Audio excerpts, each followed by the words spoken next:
আমরা সূরাতুল ফালাকের মধ্যে মিন শাররি এই গুণনাটায় কি ভুলগুলো করে থাকি আর এটা সঠিক উচ্চারণটা হবে কি। আমরা প্রথমে জেনে নিচ্ছি এই গুণনাটা পাতলা গুণনা, আমরা ম্যাক্সিমাম সময় এই গুণনাটাকে মোটা গুণনা করে ফেলি। এটার সঠিক উচ্চারণ হচ্ছে মিন শাররি মা খলাক, মিন শাররি।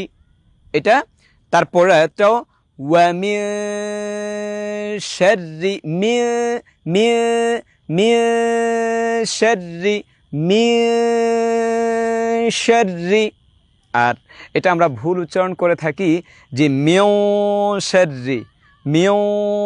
শাররি মা খলাক। আবার ওয়া মিন শাররি গাসিকিন ইযা ওয়াকাব, ওয়া মিন শাররি মিন গুণনাটা মোটা করে ফেলি, এই গুণনাটা পাতলা। আজকে থেকে আমরা এটা শিখে গেলাম, অনেক বেশি প্র্যাকটিস করে এটা ঠিক করে নেবেন ইনশাআল্লাহ তাআলা।